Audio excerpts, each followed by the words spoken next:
আল্লাহ একদিন আজরাইলকে জিজ্ঞেস করলেন, হে আজরাইল, বনি আদমের রূহগুলো তুমি কবজ করেছো, দায়িত্ব তোমার।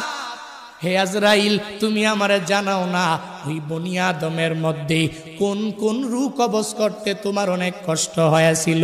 আজরাইল জানায়া দেয়, হে ও দয়ার মালিক, বনি আদমের মধ্যে দুইটা রূহ কবজ করতে আমার অনেক কষ্ট হয়েছে। কোন দুইটা রূহ? বলে এক নাম্বারে এক আল্লাহর বান্দি মহিলা, বিশাল এক সমুদ্রের মধ্যে জাহাজটা প্লাবনের মধ্যে পড়িয়া যখনই ডুবিয়া যাবে, ওই হালাতে সবাই ডুবিয়া গেল। এক প্রেগনেন্ট মহিলা, গর্ভবতী মহিলা কাঠের মধ্যে বসা, একটু পরেই এই মহিলা একটা বাচ্চা প্রসব করবে। তোমার কুদরতের কারিশমা, ওই কাঠের উপরে আল্লাহর বান্দির একটু পরে প্রসব হয়ে গেল।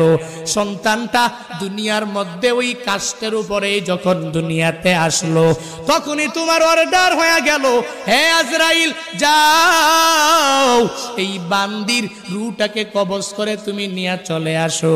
আমি যখন ওই কাঠের উপরে ঝুলন্ত ওই মহিলার রূহটাকে কবজ করার জন্য যখন আমি চলে গেলাম, আমার মনের মধ্যে অনেক কষ্ট ওই সময়ে লেগেছিল।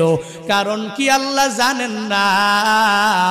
কারণ হলো এই কাঠের মধ্যে যে এই বান্দি সন্তানটা, ওই সন্তানের কি উপায় হবে, কই যাবে? কারণ দুনিয়াতে তার মা থাকবে না। মা ছাড়া সন্তানেরা যেই পরিমাণ পাগল পারা হয়ে যাবে। হে বান্দারা, ওই হসপিটালের বেডের মধ্যে গিয়া দেখবেন, ওই জায়গার মধ্যে কত মায়েরা ডেলিভারির সময় দুনিয়া থেকে বিদায় নিয়ে চলে গেল। সন্তানেরা কত কষ্ট করে লালিত পালিত হয়ে গেল। কারণ দুনিয়াতে মা নাই। মা ছাড়া সন্তানটা দুনিয়াতে টিকে থাকতে পারে না। 70 বছরের ওই মুরব্বী নিজের মা হারাইয়া কান্দে, চোখের পানি ফালায়া।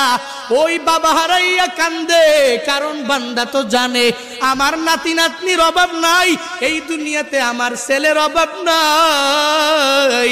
এই দুনিয়াতে আমি সব কিছু দুনিয়াতে পাইয়া গেলাম, এখন আমার কোনো কিছুর অভাব নাই। কিন্তু আমার মা ছাড়া আমার এতিম অবস্থা হয়ে যায়, আমার বাবা ছাড়া আমার এতিম অবস্থা হয়ে যায়। সন্তানটা বড় হয়ে গেল, এরপরেও মা ছাড়া চলতে পারে না। মা যার নাই, মনে হয় ঘরের মধ্যে কোনো একটা নাই। যার বাবা নাই, ওই বান্দা পূর্ণাঙ্গ ভাবে বলতে পারে মনে হয় ঘরের মধ্যে টাকা আছে, সন্তানেরা আছে, বউ আছে, স্ত্রী আছে, পুত্রবধূ আছে, বাবা নাই, মানে ঘরের মধ্যে কোনো একটা মানিক নাই। ওই যে মহিলাটা বাচ্চা প্রসব করলো, আজরাইল বলে আল্লাহ, ওই